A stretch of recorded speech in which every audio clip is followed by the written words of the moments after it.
He didn't expect to cry. Jacob Misiorowski had pitched in big moments before. He had stood on mounds where the pressure was real and the margin for error had already disappeared. He had learned, the way all pitchers learn, how to compartmentalize. How to separate the noise from the work. How to carry himself through moments that would overwhelm a person who hadn't trained themselves to stay still inside the storm. None of that training helped him in the parking lot after the game. Because what he saw there had nothing to do with pitching. It had everything to do with his mother. And his wife.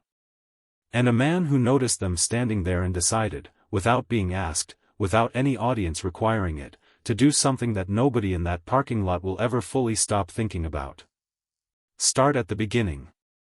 Not the beginning of the game. The beginning of what this day meant to two women who had traveled to be there. Who had arranged their schedules and made their plans and arrived at that stadium carrying the particular kind of excitement that belongs to people who love someone who plays this game. The kind of excitement that is not entirely about baseball. That is about watching someone you love do the thing they were made to do. In person. Close enough to be real. Jacob Misiorowski's mother and his wife had come to see him pitch. That was the primary reason. That was the heart of the trip. But somewhere alongside that, running quietly beneath the surface of the day, was something else. An awareness of who else would be there. Of what it might mean to be in the same building as Shohei Ohtani. Not as fans demanding something. Simply as people who understood they were in the presence of something historic and wanted to feel that proximity even once. They weren't asking for anything. That needs to be said clearly. They were not positioned near the clubhouse with a marker and a hope. They were not angling for access or engineering an encounter. They were simply there. Two women in a stadium who had come to support the person they loved most and happened to be standing near something extraordinary when the game ended. Ohtani found them anyway. Jacob Misiorowski didn't see it happen in real time. That's the detail that makes the story heavier when you sit with it. He was still inside. Still going through the quiet rituals that follow a game. The shoulder work, the conversation with coaches, the gradual decompression that pitchers go through after the adrenaline of competition begins to leave the body. His mother and his wife were outside. And that is where Ohtani was. He had come through that space the way he moves through most spaces. Without announcement. Without the kind of visible entourage that signals importance before the important person arrives. He was simply there, moving through the post-game world with the same unhurried focus he brings to everything. He noticed them. That is the moment the story turns on. Not a grand gesture. Not a planned interaction. A notice. The specific, genuine kind of noticing that separates people who are present from people who are merely visible.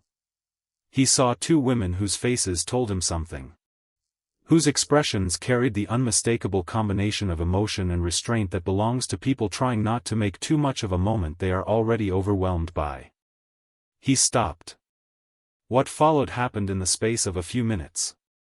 But few minutes can hold an extraordinary amount when the person inside them is paying full attention. He spoke to them first. Not the way someone speaks when they are being gracious from a distance. The way someone speaks when they are genuinely curious about the people in front of them. He asked about Jacob. He asked about the game. He asked the kinds of questions that require actual listening to answer properly, and then he listened properly. Jacob's mother tried to hold herself together. She managed it for a little while. But there is something about being seen by someone you admire that bypasses the defenses we construct to stay composed in important moments. It doesn't matter how prepared you think you are. When it actually happens, when the distance between admiration and reality collapses and the person you have watched from far away is suddenly close enough that you can see the expression in their eyes, something gives way. She told him what it meant. Watching her son play. Being here for this. What it meant to her as a mother to see Jacob in this uniform, on this field, against this competition. Ohtani listened to all of it. And then he disappeared for a moment. That pause. That brief absence. It is the detail that Jacob Misiorowski keeps returning to when he tells this story. Because in that pause, something was being decided. Not by committee. Not by instinct trained through years of public relations management. By a person who had listened carefully enough to understand what the moment called for and then moved to provide it. He came back with something in his hands. A baseball. Already signed. Already carrying something more than a signature. A message on it that he had taken those brief moments away to write. Words chosen specifically for the two women standing in front of him. Not the generic warmth of someone who has learned to seem personal without being personal. Something real. Something that told them he had heard what they said and had found a way to give it back to them in a form they could keep. He handed it to Jacob's mother first. She read it. And then she stopped trying to hold herself together. His wife was standing beside her. Close enough to see the message. Close enough to watch what it did to the woman next to her. And close enough to feel the secondary wave of it, the one that hits you when you see someone you love undone by something beautiful. They were both crying in the parking lot outside a baseball stadium. And Shohei Ohtani stood with them in that moment without rushing it. Without the visible impatience of someone who has somewhere more important to be. He let the moment be what it was. He let the tears happen without trying to smooth them over or redirect the energy somewhere more comfortable. That is rarer than it sounds. Most people, when they cause tears in a stranger, even happy tears, feel the pull to resolve it quickly. To say something that moves the situation forward. To restore the equilibrium of the interaction. Ohtani didn't do that. He just stayed.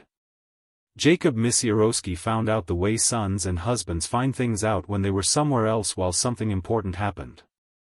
From the people who were there. From the expressions on their faces when he finally came through that door and found them. He said later that he knew immediately something had happened. Not because of the tears, though the tears were there. Because of the particular quality of their stillness. The way people go still after something has moved through them and left them in a different place than they were before. He asked what happened. They showed him the baseball. He read the message. He was still in his uniform. Still carrying the physical memory of the game in his body. Still in the process of returning from the heightened state that competition produces. None of that created any distance between him and what he felt when he read those words. I just completely lost it, he said later. He said it simply. Without embarrassment. The way people say things when the emotion attached to them has already been felt fully and there is nothing left to protect. There is a version of Shohei Ohtani that the sport has constructed around his achievements. The home runs. The strikeouts. The ERA that does not seem possible for a man who also leads the league in categories that have nothing to do with pitching. The historical comparisons that run out of precedent almost immediately. The records that arrive now with such regularity that the announcement of them has begun to feel routine even though nothing about them is routine. That version is real.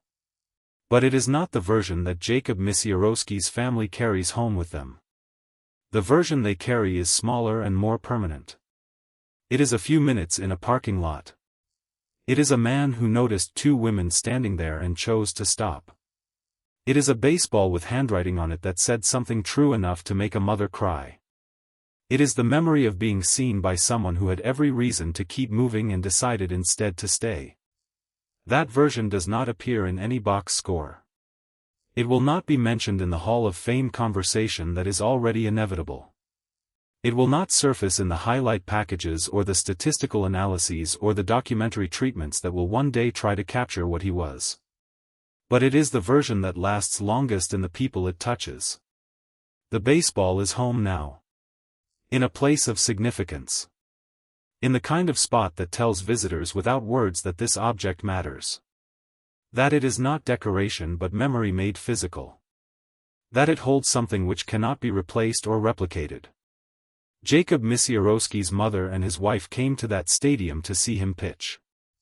They left carrying something they never expected to carry. A message from a man who had no obligation to notice them and every reason to keep walking. Who stopped anyway? Who listened anyway? Who found the right words and wrote them down and handed them over with the quiet sincerity of someone for whom kindness is not a performance? Jacob Misiorowski stood in that parking lot in his uniform and read those words and lost himself completely. He is not embarrassed about that.